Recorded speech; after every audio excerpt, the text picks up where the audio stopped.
Oh, shoot. That is a crazy, crazy burn. That is insane.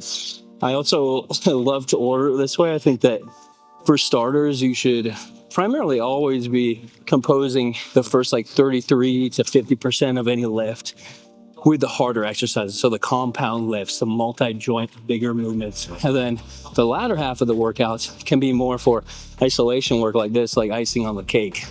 And in my opinion, you should even take it a step further and start with whatever movement you are trying to excel at. Exercise selection for your back follows many of the same rules as any other body part. However, it is more complex. You have many more muscle groups to consider when you're training your back. For instance, you have your lats, these wing muscles. You have your rhomboids back here. You have your upper traps, middle traps, lower traps, etc. So you have a lot going on.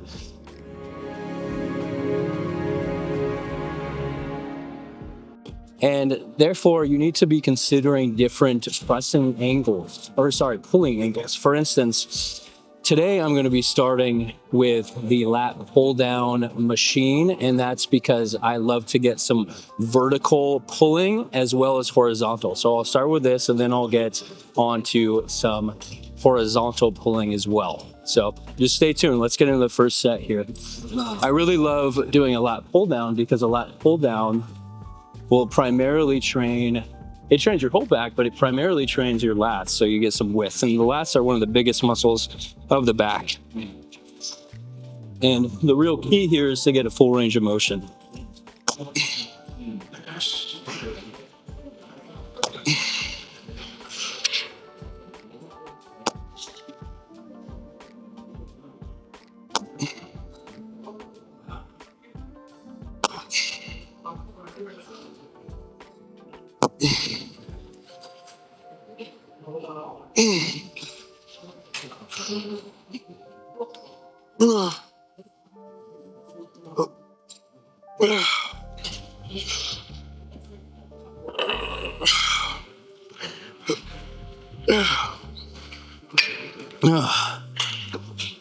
Keep in mind that your elbow's positioning plays a crucial role in how your back is being targeted. Anything that's having adduction of the arm or having the arm really close to the body is going to be instantly using your lats, or just because of the line of pull. Versus if you bring your elbows more out like this and pressing like this, that's going to trigger more rhomboids, rear delts, traps.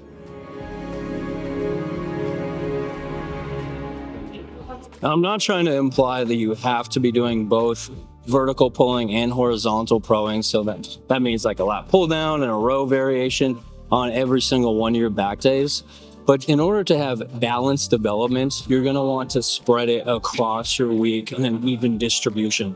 So for me, honestly, I like to have a little bit of both on every single back day. So I'll do 3 sets here, 3 sets of a horizontal pull or / row, and then 3 sets of some more isolatory exercises. But you could totally do like 6 sets on Monday for a vertical pull, and then 6 sets on Thursday for horizontal pull. And that's just an example. These are totally guidelines, but the main takeaway is that you want high intensity and you want an adequate amount of volume spread across different back movements in order to ensure balanced development. Let's get set number 2 here.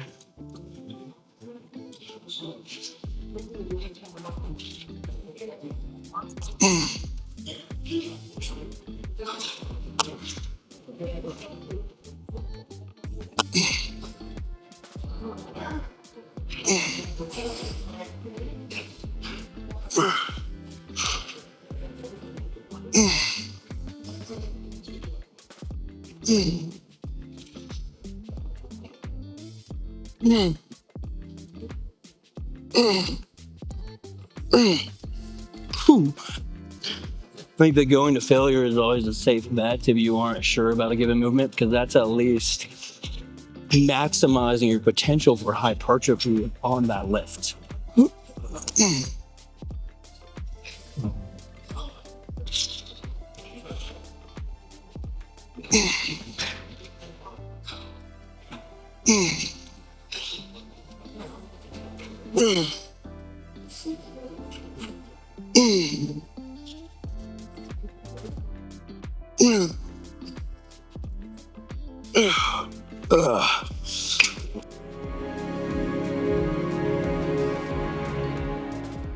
When choosing an effective vertical pull, I mean, it's not rocket science. You just want anything where you're pulling right above your head like this. This is a great exercise. You could substitute it with a different handle. You could also do like an assisted pull-up machine or a pull-ups if you are strong enough to do so. So any of those movements are great. You can also do some sort of lat pull-down machine as well.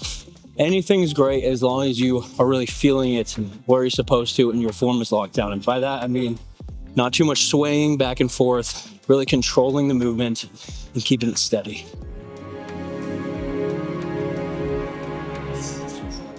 Up next, I'm choosing to do a row now, and I'm actually sticking to the cable machine. I'll be doing a cable row. And the reason why I'm actually choosing this exercise is because by leaning all the way forward, you're getting some of these erectors active, and then by going back, you're squeezing the erectors too. And that's something that's very underutilized are your actual spinal erectors, because a lot of newer back movements that people do, you're so locked into place here, like with a chest support, it takes the core and the spinal erectors out of the movement almost entirely. So then you're just getting to focus on your lats and rhomboids and traps and all that good stuff, which is great. I mean, it does that for a reason.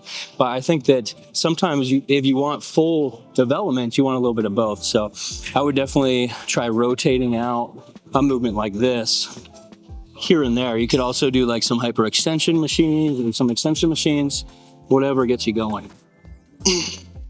Let's see, I'm stretching forward and squeezing back.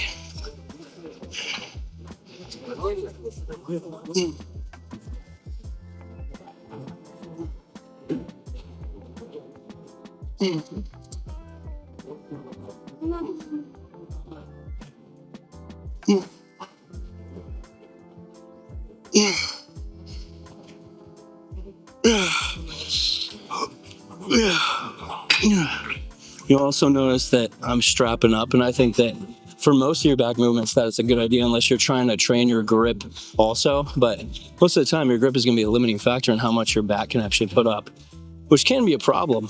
Unfortunately, I'm not really enacting that full extension and flexion out of my spine that I want for the spinal erectors.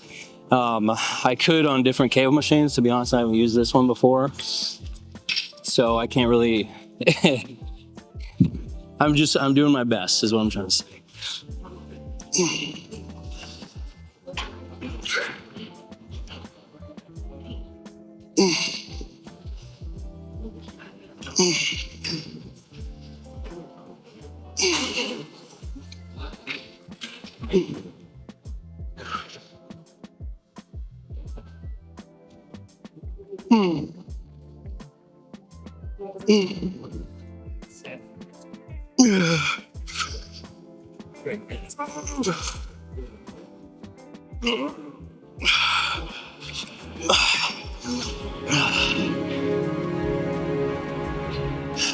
If you haven't noticed, while I'm doing this row, I'm actually kind of bringing my elbows up, and that's really like a good, thing to take away from this is I am going more out like this, because since we first started with the vertical pull, I actually got a lot of adduction of the humerus, which ultimately will affect the lats a lot more, and having the elbows close to the body. So by bringing them out like this, I'm getting more of that thickness look that people like to say, which is a fancy term for targeting certain muscles of the back which protrude out thickness wise instead of out width wise.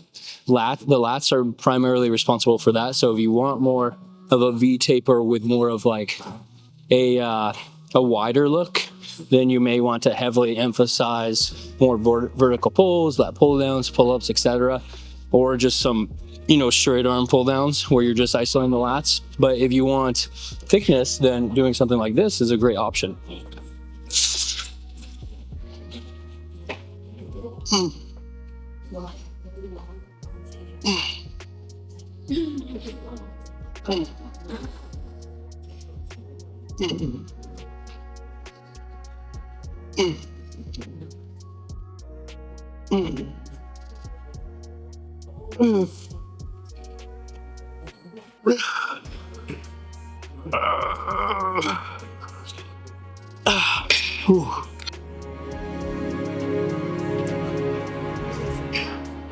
As promised, next up I'm doing the straight arm lat pull down, and this is a way to really isolate the lats and make it a single joint movement. And that's basically what an isolation movement is, just involving one joint, whereas a compound movement will be involving two joints. So a lat pull down, that's two joints of your elbow joint involving elbow flexion with the bicep, and the shoulder joint involving adduction of the humerus. So by just doing it this way, you're taking out the elbow flexion completely, and then you're just left with using your lats. And I think that this is a fantastic move if you want extra lat growth overall, since it puts a huge stretch on the lats. So let's get in the first set.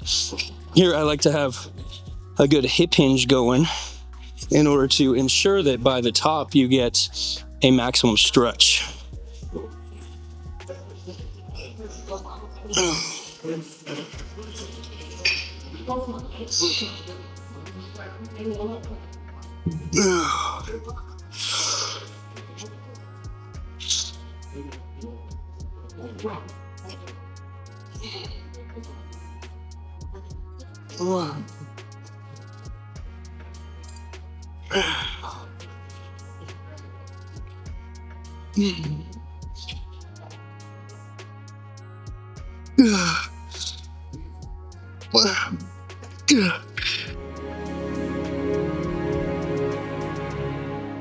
Now, of course, you can do pretty much all these movements unilaterally as well. That's something that I failed to mention.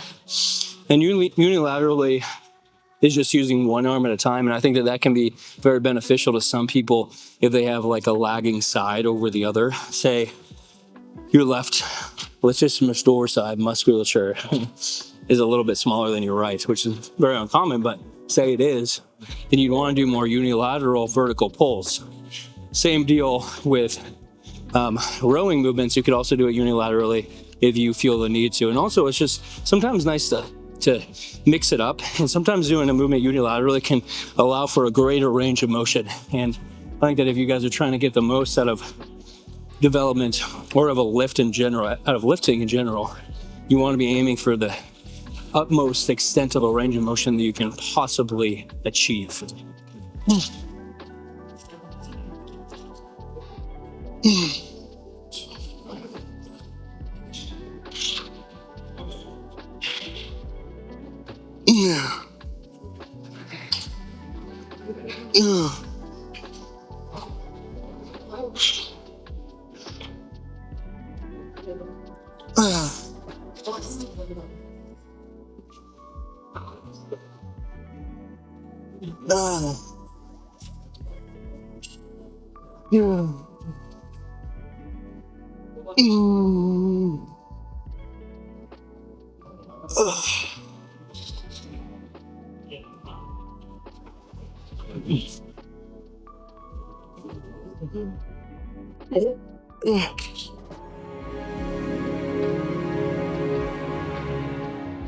Oh, shoot. That is a crazy burn. That is insane.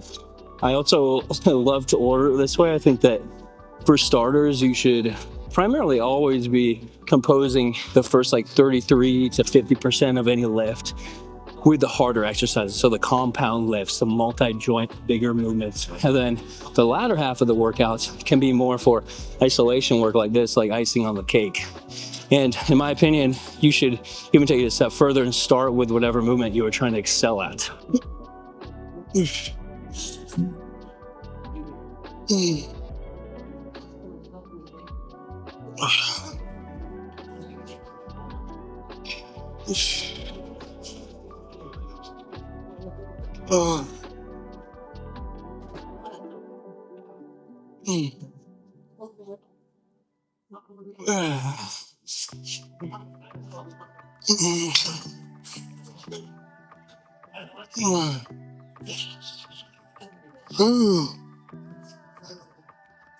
Mm. Mm. Mm. Yeah.